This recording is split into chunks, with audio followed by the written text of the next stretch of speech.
Well, this is video number 4. Thank you for those of you who've liked and followed the first 3 videos. I don't know if they're being helpful at all, but you can leave a comment and remarks if they are or not. We've got all the priming done for all the pieces, and we've masked off the areas we don't want to get any paint. So our next step is the actual painting project. This is our first time doing anything like this, and it's taken us 18 months to get it, so we don't want to rush it. I spent 21 years in the Air Force and painted plenty of things in my day, but we really wanted to come up with more of a Disney color scheme. So we looked on the internet, and I found this particular color scheme with the red, the white, and the gold with the black accents. So this is what we decided to go for. I actually downloaded a template of this particular Nutcracker, but I found out quite quickly that this was not the one we bought. This is the one we bought. And these templates you can download off of the internet if you just type in Nutcracker templates. A number of them will come up, so make sure you do it for the one you want. But this is the color scheme we're going for. We're going to have to modify a little bit as we go along because this is definitely different than the one we have. So we've kind of taken this template and we're going to start from the bottom and work our way up. And we've marked this base portion here, what we want to do, the boots and the platform. And we're going to kind of stick to this color pattern and change where necessary. So if you're interested in that, go Google it, templates for Nutcrackers, and you can come up with all kinds, print your own out, and do a plan if you're big into plans. Also, this one came with stickers for eyeballs, but this particular website, Sweet Red Poppy, actually has a paper that tells you how to do your own eyes if you want to do your own. So that's Sweet Red Poppy, and you can go there and download templates and download instructions for doing the eyes if you wish to do those. Now, as far as the paint goes, you have to be really careful which paints you chose. These things aren't cheap anymore. They've gone from $129 when we first started looking up to $159. So we want to take our time and get it right so that we're not making a mess. And I do know from my time both in the classroom as a teacher and my time in the Navy, certain paints don't mix well together with certain materials, so you need to be careful. I'm going to go ahead and start this project by testing these paints on the actual mold itself, let it dry, and make sure it doesn't chip off, flake off, or bubble up before I continue painting. That way, if for some reason the paints aren't compatible, at least I'll know early. So I'm only going to do some small patches here and make sure that they're right. Now the paints we picked are from the Apple Barrel. We picked the matte finish, and we're going to start today with black and bright red, both Apple Barrel. And since these are going to be the main colors, we went ahead and we bought the larger 16-ounce size. Very, very cheap. I think we only paid $3 or $4 for each of these.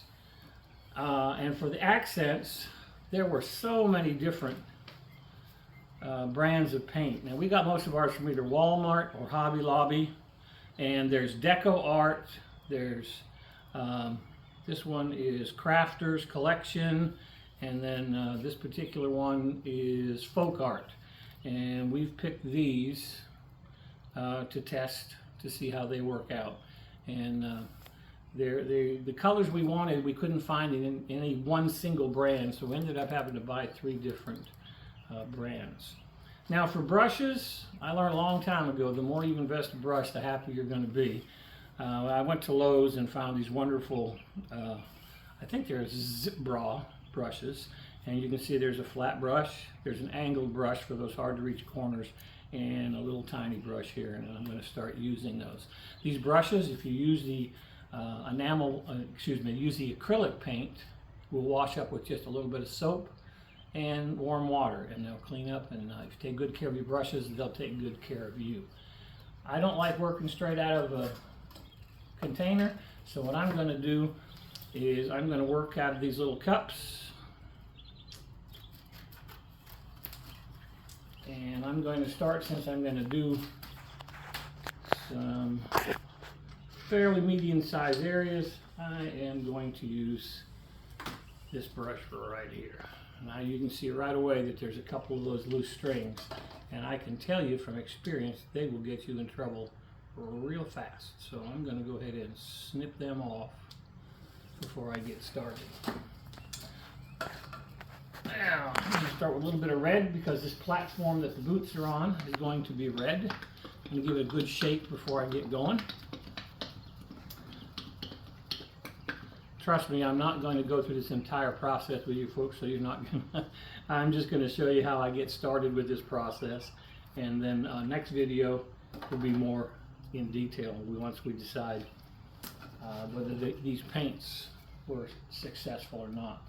Now, I have no reason to believe they're not going to be successful, so with a little bit of luck, we'll see how it works out. I'm going to just start with a little bit of paint. Oh, it's kind of a thick paint.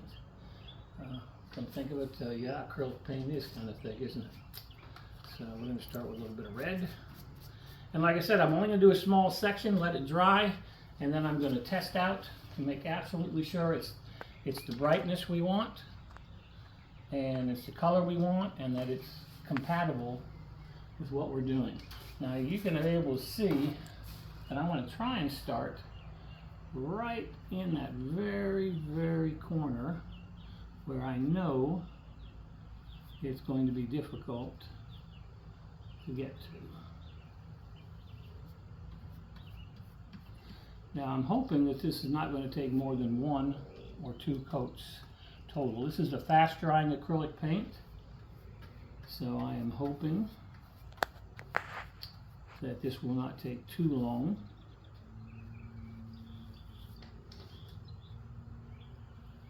To actually paint. Now my wife, who's the camera woman, and she does not want to appear on camera, is the patient painter in the family. So I'm going to tell you now that a lot of this painting is going to be down to her. She's real. Say hi, Carol. Oh, look at that. She doesn't even want to talk. So that is my first attempt at the red paint. Put a bit more on there because I can still see a bit of the primer coming through. That's the nice thing about the primer. It'll be able to tell you pretty quick whether you've got good coverage or not. All right, so we're going to let that dry before I put any of the black on, and I'm going to test that paint, and that's going to give me a pretty good idea here in video number 4 of whether or not our paint selection is right. But then again, make sure you take your time. There's no rush. We put our Christmas decorations up a few days before Thanksgiving because the whole family comes to our house for Thanksgiving, so I'll have about 20 people here, and Mr. Nutcracker, we haven't named him yet, will be a new addition for this year's Thanksgiving. So I've got a while to go to complete them, so I'm in absolutely no rush. Stick with us. If you like this video, hit the like button and leave a comment down there whether you find any of this helpful. Thank you again, and we'll see you on video number 5.